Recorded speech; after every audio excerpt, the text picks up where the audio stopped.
Donc en fait, on n'a que de l'eau de la machine à laver, que l'eau de l'évier, l'eau de la douche et l'eau du lavabo dans la salle de bain.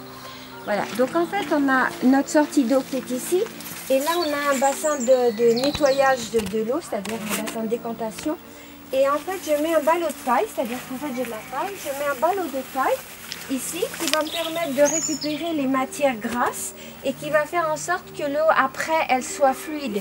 Là elle passe par là et là elle arrive donc à nos bassins filtrés plantés.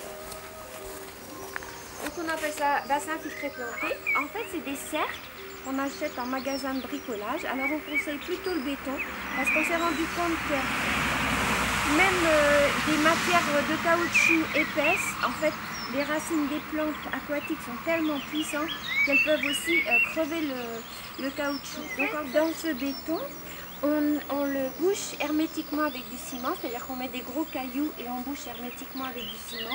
Je vérifie que mon bassin est étanche, c'est-à-dire que mon eau grise qui va sortir de ma maison ne soit pas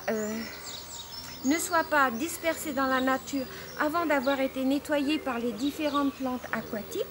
Et donc là, je mets au fond, donc une fois que j'ai vérifié qu'il n'y a pas d'eau qui sort, je mets des gros morceaux de pouzzolane. Et puis ensuite j'en mets des moyens et puis j'en mets après des petits. Alors la pouzzolane c'est une roche volcanique qui vient du Massif central, qui est pleine de petits trous. En fait c'est à l'intérieur de ces trous, on a des bactéries aérobies, c'est-à-dire des bactéries qui travaillent avec l'oxygène. Donc l'eau grise elle arrive ici, elle est chargée de grosses molécules d'eau grise et en fait avec la pouzzolane et les bactéries, et bien en fait les bactéries cassent ces molécules en plus petites molécules et en sels minéraux. Et ces sels minéraux vont servir à faire pousser les plantes, c'est-à-dire à les faire vivre.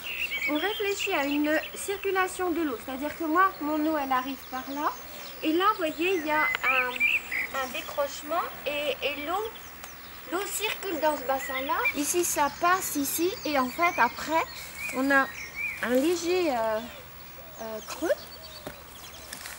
Ici, qu'on a cassé, quoi. Pour que l'eau, quand elle déborde, et ben, en fait, elle puisse déborder. Et là, on a fait un chemin. Et là, en fait, c'est le noisetier qui prend en maximum.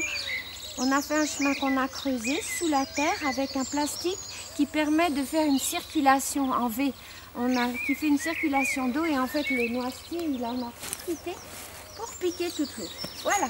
Alors dans le premier bassin, on met des plantes qui peuvent supporter une charge polluante importante.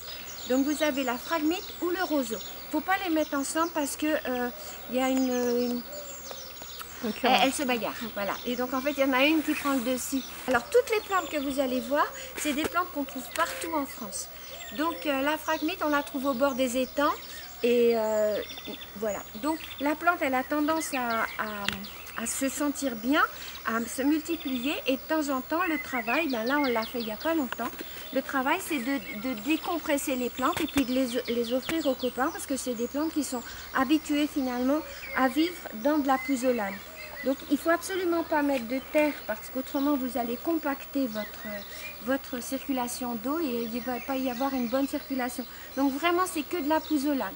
On lave la pouzzolane et puis on la remet et puis on en remet de la nouvelle. Voilà. Et donc la plante qu'on met, donc en fait là c'est de la phragmite, elle avec le soleil, alors qui est absent aujourd'hui, mais il y a une photosynthèse. Et cette photosynthèse, c'est la plante, elle absorbe le carbone de l'air et elle rejette de l'oxygène au niveau des racines. C'est comme quand on a une plaie, de l'eau oxygénée, on met de l'eau oxygénée sur sa plaie. Et bien là, on a besoin de l'oxygène pour nettoyer l'eau. Et en fait, l'eau, elle va être nettoyée par ces deux choses, par la pouzzolane et par les racines des plantes. Donc phragmite, ensuite on a la cyrpe.